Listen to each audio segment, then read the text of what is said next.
Hey, this is Kojo here. Today I'm going to be talking about what an infinity switch does for your electric range, how to diagnose problems with the infinity switch, and how to replace infinity switch. So pretty much the infinity switch is the knob. This right here, it's behind this, and it's what controls the temperature of the stove and turns it on and off.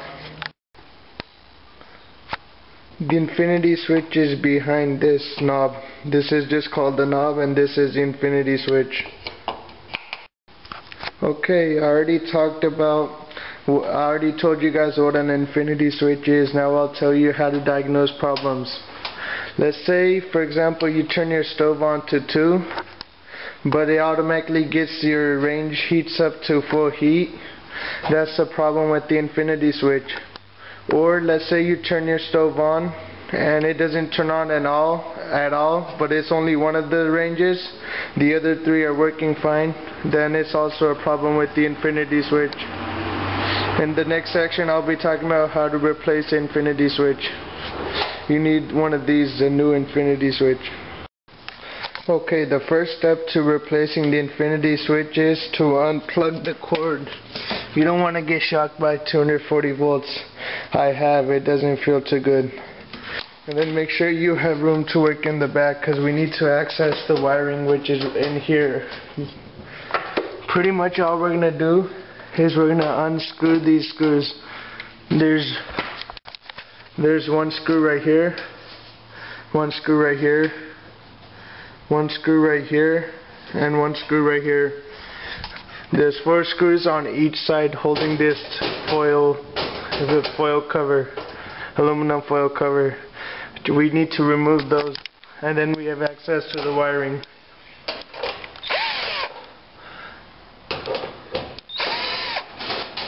So go ahead and do that.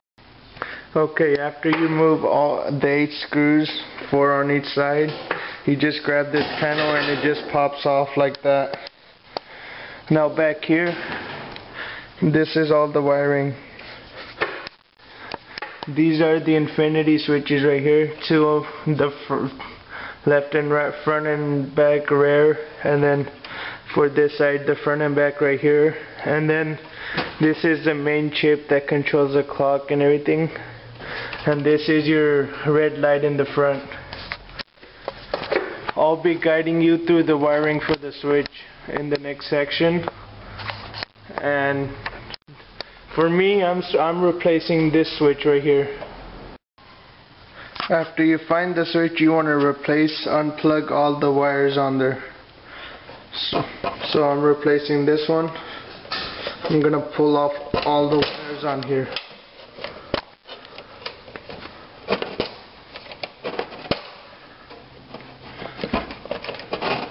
Damn, some of these wires are stiff. Okay, now I got all the wires off my switch. Don't worry, I'll guide you step by step on how to rewire your switch. Don't be scared. Now we're gonna go to the front and pull off the cover off the switch you're pulling. And there's 2 Phillips screws on here. We have to remove those. Let me get my screwdriver.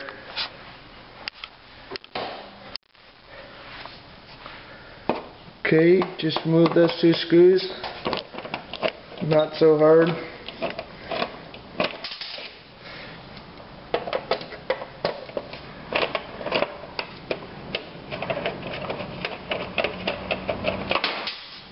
Now your switch follows out right here.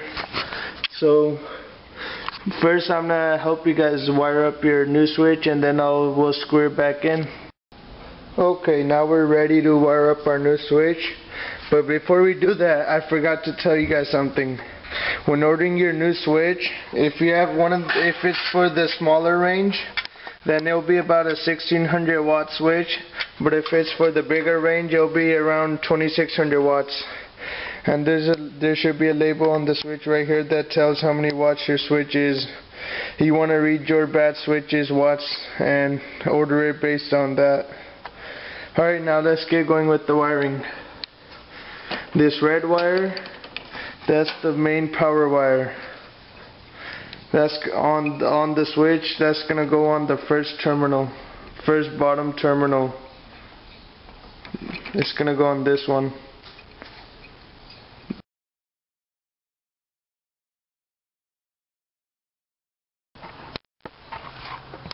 Okay, after you have the red wire on the bottom middle pin, that's the ground wire, which is a black wire right here, and you just slide that in on the pin.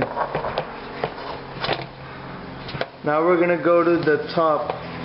On the top right here, the top first pin, that's your wire that lets this light know the stove's on. And on my stove, this is a purple wire, the purple thin wire. You just have to look over here on the light to see what color your wire is, and just plug that in on the first top pin.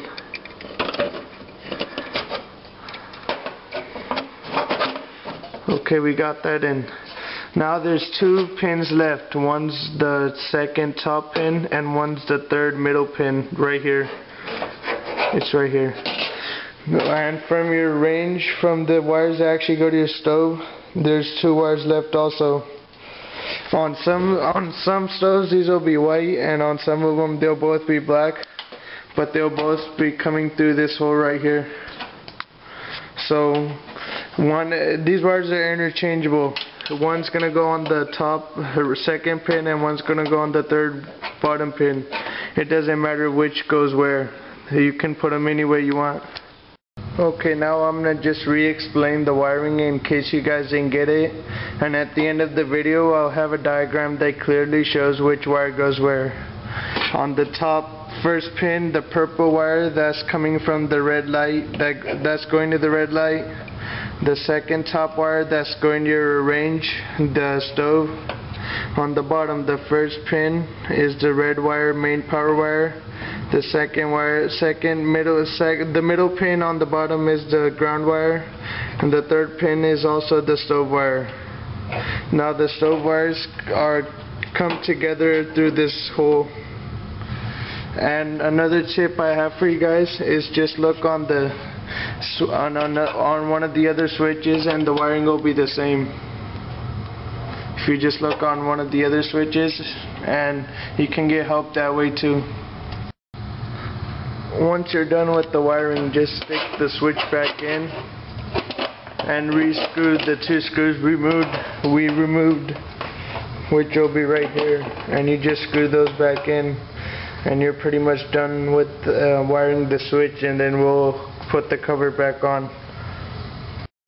Okay, I installed the two screws that hold the switch in. Now I just plugged the knob back on, and we come here to the back, and we're pretty much done with the wiring, so we just need to put this cover back in. Just put the cover into place and screw it back in, and that's pretty much it. At the end of this video I'll have a diagram showing all the wiring, and if you have any questions, just email me. I'll put up my email in the description, and I'll help you if you need any further help. And that's pretty much it.